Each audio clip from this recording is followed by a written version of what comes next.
Hey, I'm Maria back with another video. It's a little bit after 4 and I got an art project going on. I noticed that my little makeup bag and my purse was getting a little frayed and money is tight, so I decided to make my own pattern off of what I had before. So I got it traced out. I just got to extend it a little bit so I can have enough room to sew it. It's going to be pink. I'm going to use this fabric right here that I was left over from another project. And I don't, look at all my zippers. I collect zippers, okay? Some of these are like really big and then they're all in different sizes. But wouldn't you know it, I don't have a pink one. So I'm gonna have to use this white one and just suck it up and deal with it. I guess I'll just have to do that.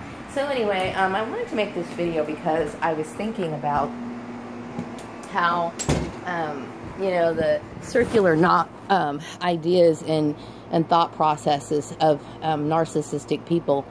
And this doesn't necessarily relate to the gang stalking or, you know, the employers that got involved or anything, but it's more like the behavior behind it. Like, for example, family members that like to control other family members. What they don't realize is that their controlling attitude is what put people in the state of isolation in the first place.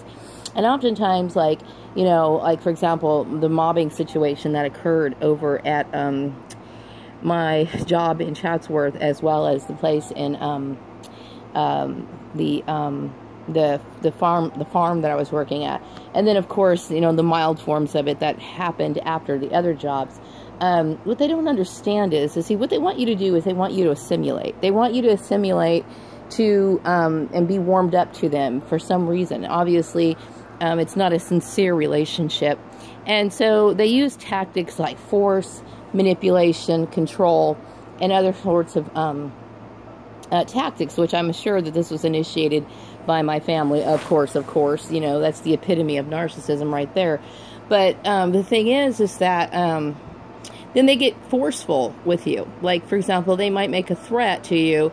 You know, like, for example, there might be a certain occasion that might be going on, or a certain event that's going on.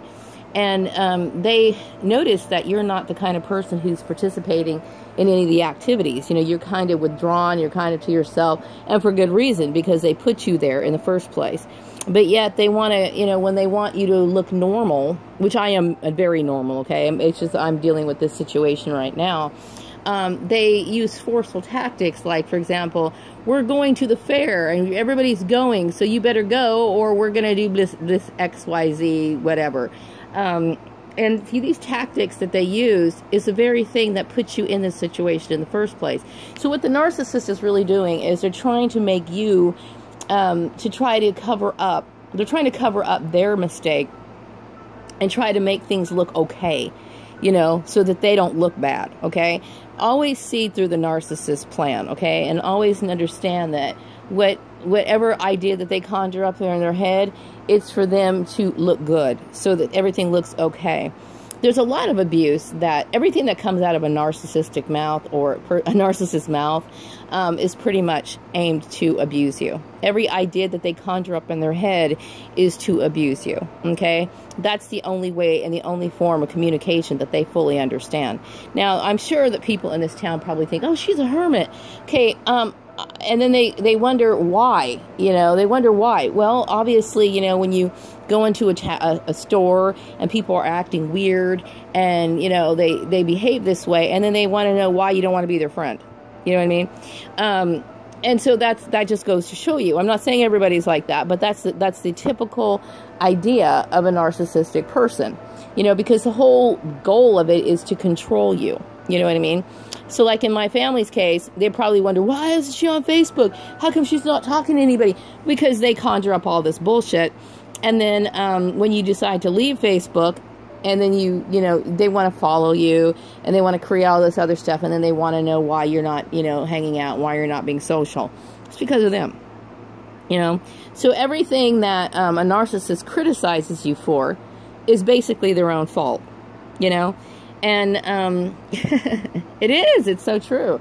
You know, there's a lot to be learned about narcissistic behavior, okay? And I've read a little bit about it in my past, you know, and I never really thought much about it until I started realizing that I was a scapegoated kid. And then I started thinking about all the issues that I ran into, and then the underlying motive behind it, and then it starts to become really clear to me, okay? all the reading that I've done on it was mostly like, you know, things that you read in textbooks or whatever, and articles. But I think what's really helped me is listening to some of the people's stories, because then you get a really clear idea of what narcissistic behavior is, okay? And once you get a taste of it, there's nothing in written form that could ever prepare you for what you're really going to deal with, okay? It is a labyrinth almost, you know, of dealing with their tactics and their behavior, and it's a very confusing sort of thing to be in. A lot of people get in emotional relationships with narcissistic people, and I mean, okay, like for example, my family was narcissistic, okay, and so I'm old enough to get the hell away from them, thank goodness, okay.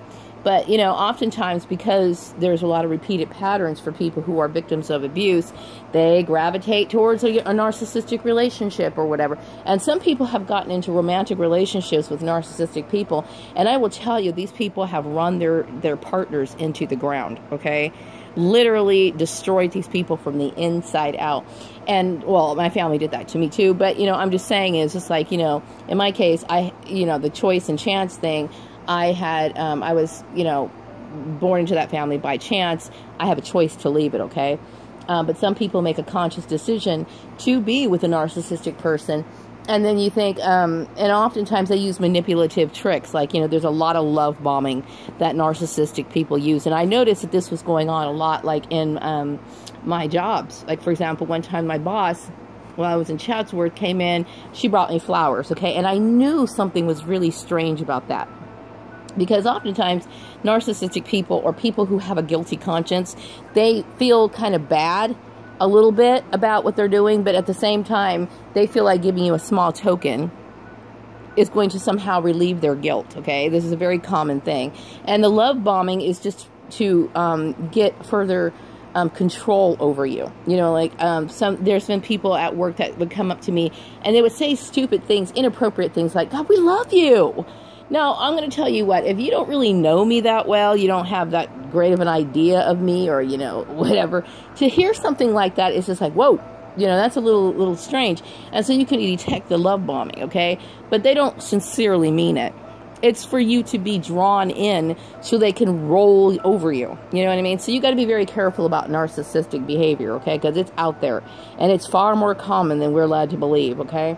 But what prompted this is I was thinking, you know, I was inspired by this because I was thinking about somebody else's situation, which made me start thinking about my situation. And like I said, this doesn't necessarily relate to narcissists, the people that I dealt with, okay? But, you know, some of it kind of does. But it's very eye-opening because you're caught in a constant cycle with these people. You know what I mean? They create the problem, and then they try to introduce solutions to you that benefit them and somehow shortchange you. It is always that way with them. You know, so like, for example, you know, my family probably noticed, well, she's kind of a hermit now. I'm a hermit because it's their fault. Their fault, not mine. You know what I mean? And, you know, I'm really, at this point, I'm kind of a hermit by choice, okay? And hopefully one day that will change, because I'm trying to, right now, I'm formulating plans right now to try to start my life over again. But, you know, because I'm far more social than, you know, people perceive me to be. But unfortunately, I'm in a situation where I don't feel safe anymore. You know what I mean? I don't want to be inflicted with any more narcissistic abuse. And I'm far more aware of, you know, the signs of that sort of behavior, so that I can be more wiser for the next time. Anyway, I encourage you to look up into narcissistic abuse and learning the signs of it. I just want to do this quick video because, you know, it was on my mind, and you know, it's a very important topic of conversation that people should have, okay? Because it's so common.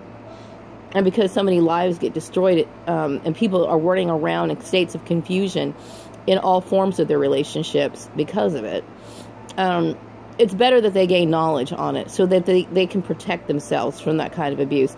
Because like I said, believe me, abuse is out there. I'm going to wrap up this video. I'll be back with another one later. Bye-bye.